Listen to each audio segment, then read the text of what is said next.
for more than 4 years. So let us request Mr. Ali Amir to kindly share his views. Thank you.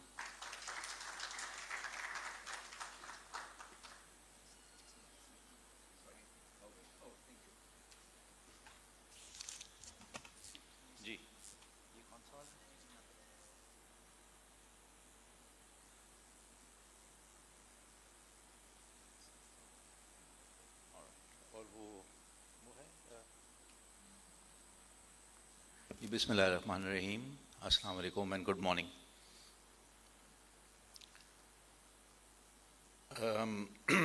From the previous two speakers that we've heard, we can understand that the topics that we are looking at are extremely complex, extremely intense, requiring maybe weeks, months, if not years, to resolve and to move ahead with, let alone to try and cover it in 15 minutes. But nevertheless, I will try my best to cover my presentation in the time allotted. If I do go over by a few minutes, I'll take your excuse in advance. But starting off, looking at my background, you probably are all wondering, how the hell did this guy end up over here? And what's he doing talking about education? By qualification and experience, I am not an educationist, but by interest and passion, I am. Because this is something that's been very close to my heart. I have worked with a couple of NGOs prior to, during my corporate life. In fact, when I retired back in 2020, I thought I'd ride into the sunset and spend time with my grandchildren and do what most retired people do. But then out of the blue, I get a call from somebody saying, look, there is this vacancy and it's in an organization called TCF. And I said, you don't have to tell me in an organization. Of course I know TCF. And I'd known some of the founders as well. So I, जिसको उर्दू में कहते हैं नेकी और पूछ-पूछ, I absolutely jumped at that opportunity. And that's why I'm here to talk about something that's very close to my heart. And something that I think the CFA president mentioned at the outset in his speech was crisis. What does one do in a crisis? Simple, flight or fight. And what did we do? Obviously chose to fight, because there was no other way that this country was going to move ahead. And that's something that will come through in my talk later on as I sort of move on. And that's really what the title of this particular slide says, Hope Against All Odds. This is that fight mode that I was talking about. The glum or the difficult statistics, I'll very quickly go through these slides, which we are all aware of. It's something that that Dr. Saab spoke about as well, the Human Development Index that was developed. And I don't think I need to delve into that in too much detail, but something that I would like to highlight in this slide is the fact that this particular, the MPI of 0.198, the major factor of that is actually comprised of 41.3%. Is education. So I think that's what's important as part of the overall setting that we are looking at and the base on which we look at education. And again, I think something that Dr. Saab also alluded to was our comparison in relation to other countries, in particular with Afghanistan. And as you can see, unfortunately, at 52%, we are just below Afghanistan, but much higher than all the other countries in the region. And this is the education exclusion and the crisis that we are looking at. Something that we are, again, all very familiar with, and something that was again alluded to by Dr. Saab, was the number of children out of school, 26.2 million. But this was actually, in 21-22, a recent survey by an organization that we may not have heard of much, but it's called the Park Alliance for Maths and Science. They've just done a survey in August 2024, and it's actually called the Missing Third, which says that out of, the total number of school-going children has gone up from 67.2 million, which is what this particular number is based on. So 26.2 million out of 67.2 represents about 39%. So the number of children has gone up to 71 million, and 25 million of them are out of school. That means 36%. So there is a little positivity there, a little light at the end of the tunnel, so to say, that in percentage terms, if you look at it from 21-22 to the current 24, that percentage has actually gone down. Now, this is something that's not publicized, but it is there, and this is a survey that can be checked online as well. So, again, I don't need to delve into that in too much detail. The 1/3 that has already been spoken about, I think Ben mentioned it, Dr. Saab mentioned it, and the problem is that of out-of-school children, 79% have actually never been to school. Only 21% of them have actually been to school, but they've dropped out. So that's the overall sort of base that we are looking at.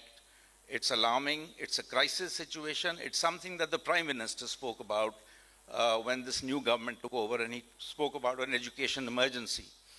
But unfortunately, over the last 1 year, we really haven't seen that translating into any emergency action on the ground, except for maybe one aspect, that was the Punjab government doing something about it, which I'll talk about a bit later.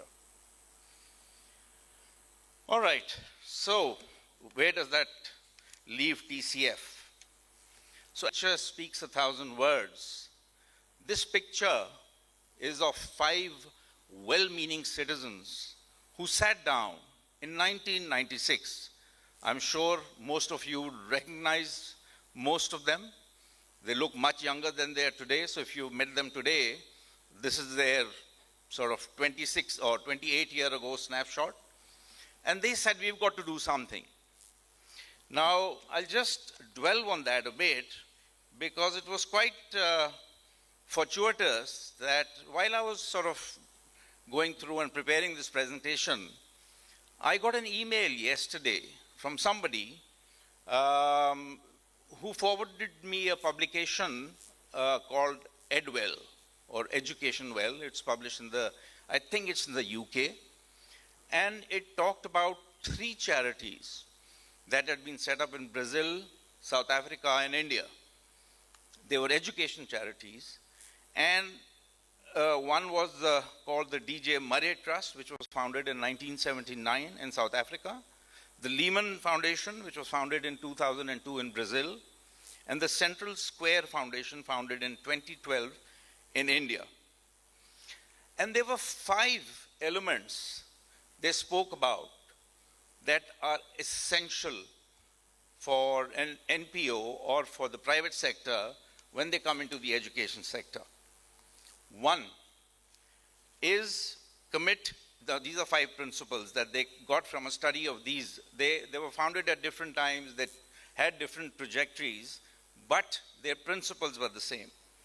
Commit deep pockets to move the needle on one issue: education with a long-term view. That's what these 5 people did. Catalyze, the second one, catalyze innovation across one country's entire system, public and private. And as we shall see, that's what's happened. Hire a local team to understand complex political context and sense emerging leverage points. That's exactly what TCF is. A homegrown organization managed by homegrown professionals with excellent credentials. And if, I'm sure some of you have visited TCF, I'm sure you know some of our people who manage both at the senior level and further down the line. And the commitment, the passion, and the values, I think that's most important, that you'll see in people there is what really comes through. And that is because they understand what the real crisis is and how to go about managing it. The fourth one, create incubation networks and test early stage solutions through a venture capitalist mindset, which is trying new things all the time. And that's something that, again, we do at TCF. And we actually have a research and development department which is looking at constantly all facets of education, whether it's technology, whether it's content, whether it's pedagogy, anything. So all of that is again incorporated there. And the last but not least, use public goods, event spaces to influence how others move and create a hub effect. So that's something that these five gentlemen probably thought about in other ways, but they had that in mind. So in 1996, 5 schools and 800 units. And what happens next? Oops, sorry, this wasn't, I think you've got my old presentation there. What happens next is this, the TCF ecosystem. And those 5 principles I spoke about, they're all incorporated here. There is the global community of support, which is both in Pakistan and internationally. Then, of course, the people and our organization itself. And then we have got the entire background, or the entire sort of, not the background, the front face, which is, of course, our schools and students, which take priority. The alumni, I'll talk about that a bit later. Our communities. Now, this is going into that, the last principle, which talks about influence how others move and creating networks. That's what we do. And then there is the outer layer, which is the public sector schools, the private sector schools, and out-of-school children. We cater to all of those, and we'll sort of gradually see how that happens. Sorry, so just moving back very quickly, because I think the order of the slides slightly changed. So with that, we actually moved on to the strategy. Now, what did the strategy 2030 involve? This is what ultimately, after years of working through, back in, I think it was probably 2018 or 2019. So at that point in time, they were looking 12 years or 13 years ahead. What are we going to look like in 2030? And what they said was, we want 2 million agents of positive change. And the 3 pillars that was going to achieve that was through education, which was our first pillar. And within education, we have 2 major programs, which is flagship schools, which are our own schools. We have got the land which has been donated. We've built the schools on them, and then we have our people working. Then we have the partnership schools, which is our public-private partnership with the government of Punjab and the government of Sindh. And then supporting people who have graduated from TCF. So all the matriculates who leave, to support them, and something we call alumni pathways, is to see them through their whole journey of ultimately getting gainful employment. The second pillar is empower. The first item there called Agahi, this is actually an adults education program, adults training. So mostly females of our communities that our schools are located in, illiterate females. We have programs for them to educate them with basic skills, literacy, reading, writing, and mathematics. Then the LLS scheme, which is the developing the literacy and life skills. Now, this is for out-of-school children who have crossed the school-going age. So this is for children between the ages of 16 and 25. This, again, is a structured program in the communities, and in fact, this is much beyond the communities that we operate in, and it goes into the rural areas, where local community members are engaged to become teachers. They get children, the children there, and then they teach them these basic skills. Now, these are all those which are coming from those 5 principles that I mentioned, and then embodied in our ecosystem.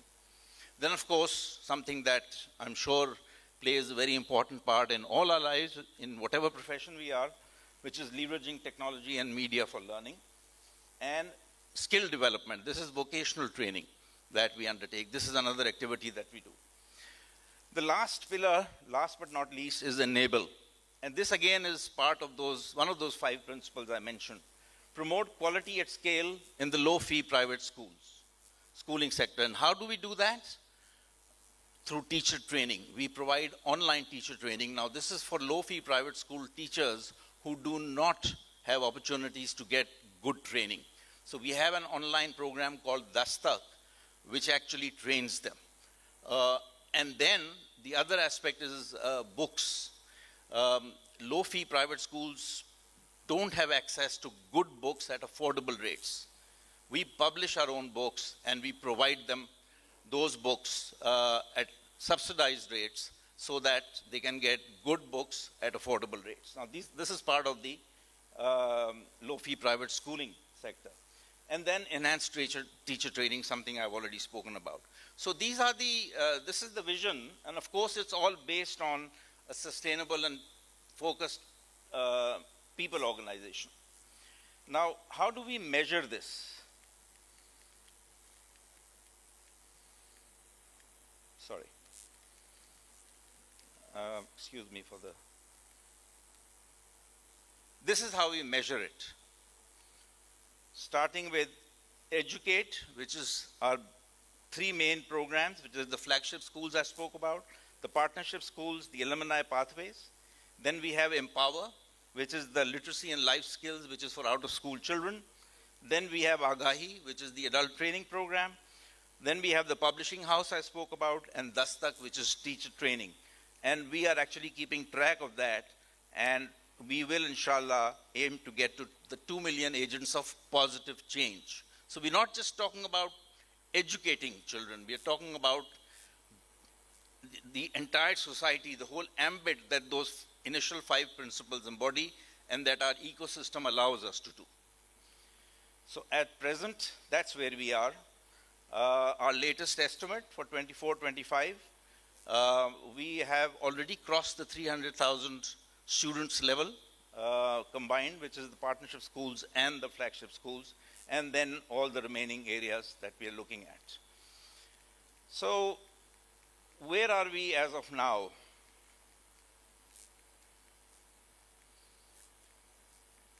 That's where we are.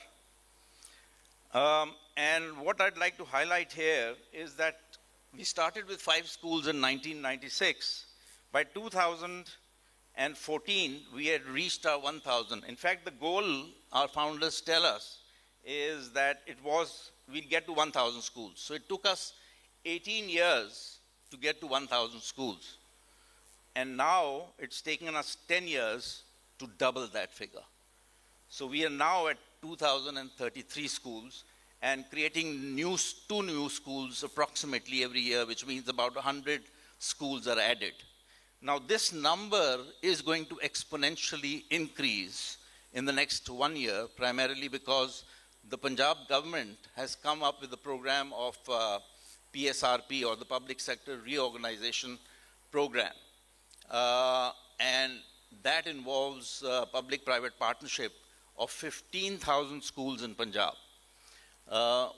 They're doing it in 3 stages. The first stage has already been completed, and we've managed to get 250 schools out of, I think, 3,000. They have prioritized who will get the schools, and they've said, well, they'll have entrepreneurs, they'll have other people, they'll have business people, because it creates opportunities and employment. So they want to score some brownie points on that score. And NGOs were actually their last preference. So therefore, NGOs got allotted fewer schools. So, but we still managed to get, in the first stage, approximately 250 schools. And in the second stage, we are anticipating getting another 250 schools, inshallah, by April. So this 2033 figure, this was as of, I think, probably December, November or December. So as of today, that has gone up to 2040 odd, or more than 2040. And then we are looking at 500 new schools being added within this 6-month period. So that's a quantum leap, massive jump. And how does that translate into the number of students? That's what it does. So, mashallah and alhamdulillah, I think it's been a remarkable story. So, all right, we've done that, we've done that. We've done that. Okay. So, that's what the spread over Pakistan looks like.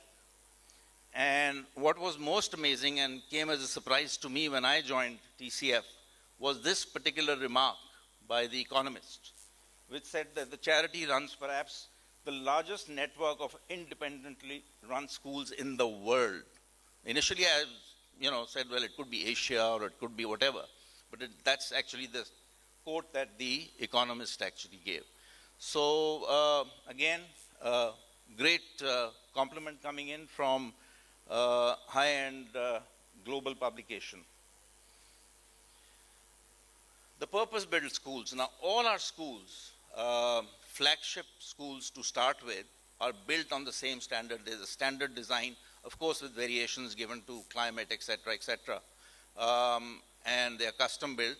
And the partnership schools that are there, we get from the government. Oh, by the way, in the numbers, I forgot to mention that out of the 2033 schools, 1,620 are our own flagship schools, and 400 odd, or 413 to be exact, are partnership schools. So that 413 is going to go up to nearly 1,000 within the next 3 or 4 months. And that 1,620, then of course, we have a gradual increase because we build our own schools. So we have a large engineering department within TCF, which actually focuses on construction of schools.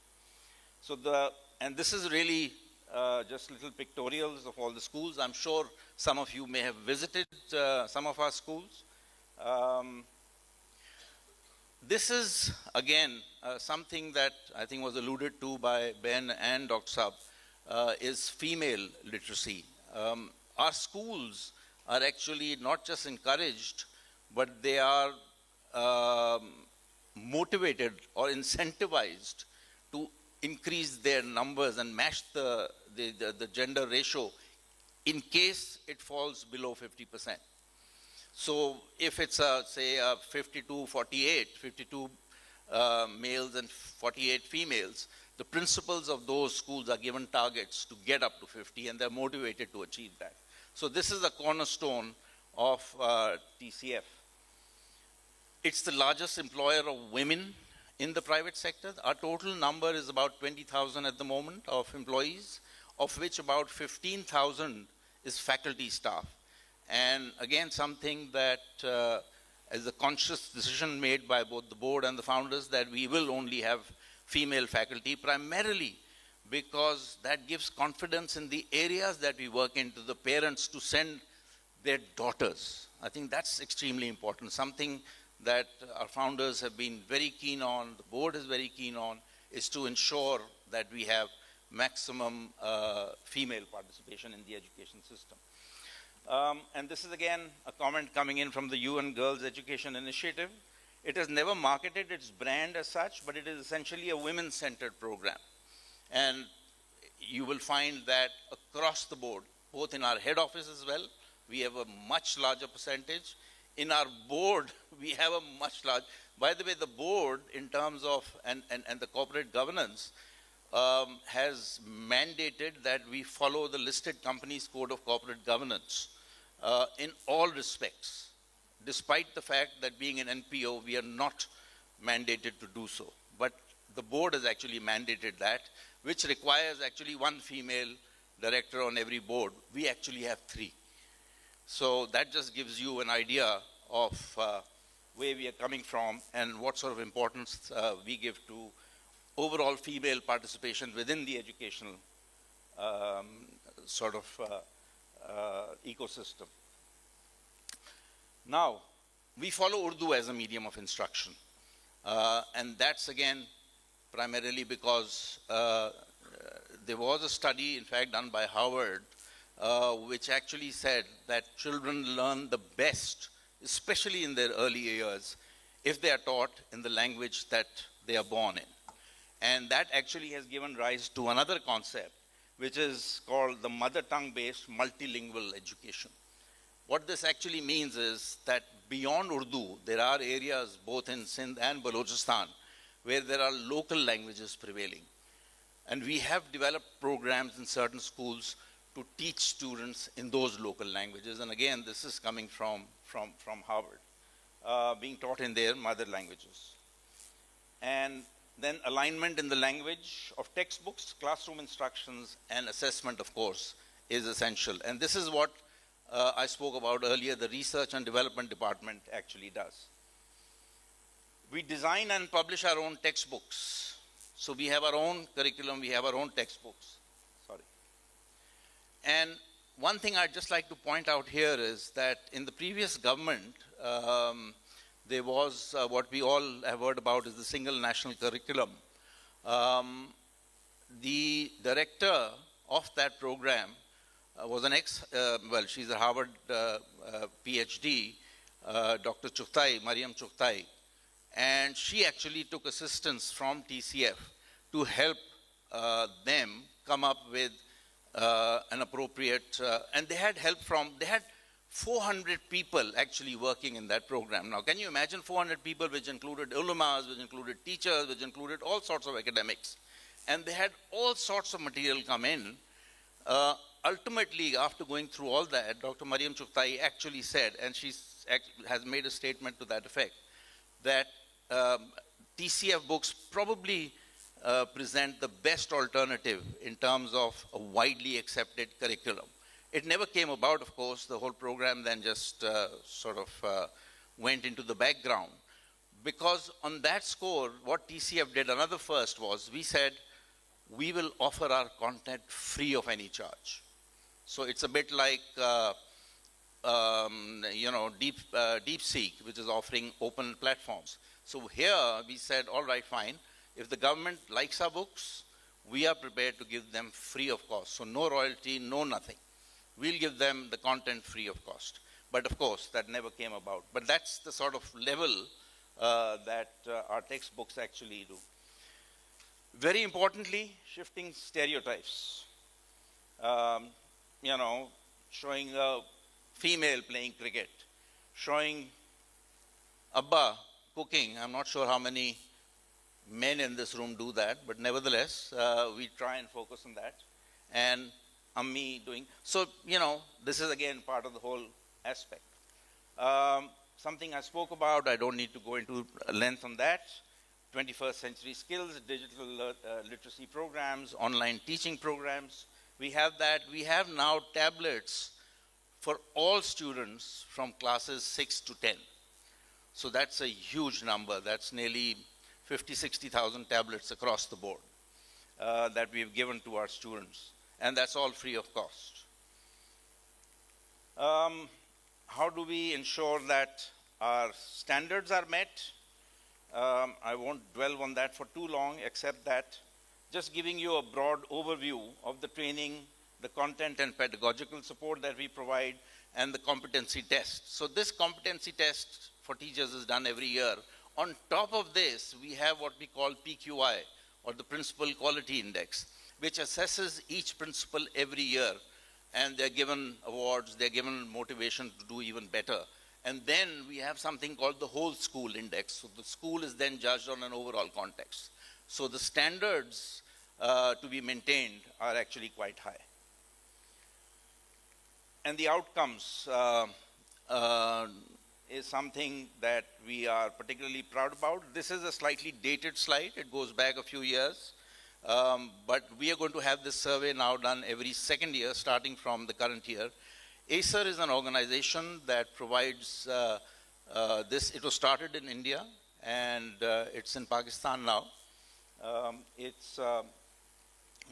makes these assessments of schools in Pakistan, and we do it for class 3 and class 5.